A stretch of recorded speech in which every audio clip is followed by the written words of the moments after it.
ซื้อกอยหุ่นน้อยงามงามไอ้นี้ติดตามน้องนั้นงามบ่เบื่อสาวกอยบ้านนายิ้มให้ในหน้าจะเธอ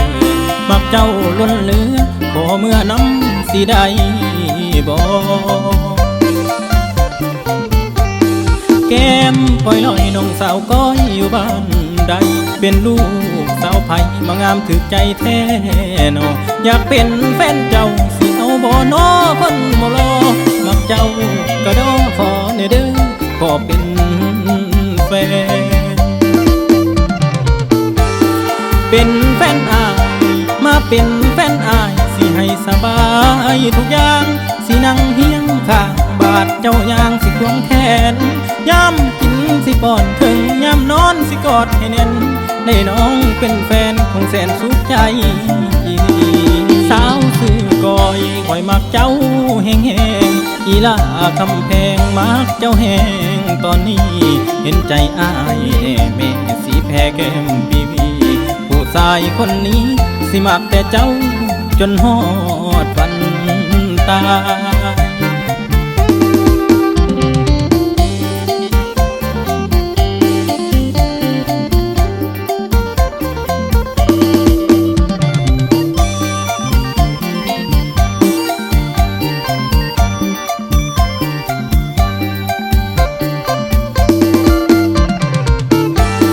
เป็นแฟนอาย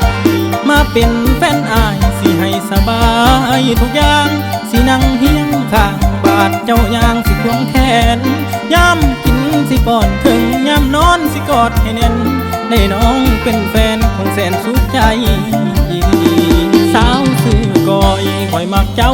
แห้งแห้งอีลาคำแพงมักเจ้าแห้งตอนนี้เห็นใจอายแน่แม่สีแพ้แก้มบีบี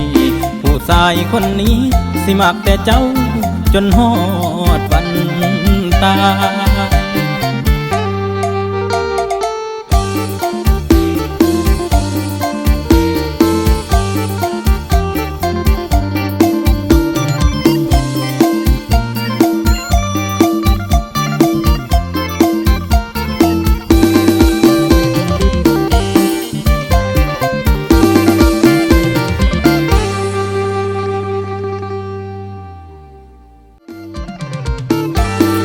เป็นแฟนอายมาเป็นแฟนอายสิให้สบายทุกอย่างสินั่งเฮียงข้างบาดเจ้ายางสิควงแขนย่ำกินสิป้อนถึงย่ำนอนสิกอดให้แน่นได้น้องเป็นแฟนคงแสนสุขใจสาวซื้อกอยคอยมักเจ้าแห้งแห้งอีลาคำแพงมักเจ้าแห้งตอนนี้เห็นใจอายแน่แม่สีแพ้แก้มชายคนนี้สิมักแต่เจ้าจนฮอด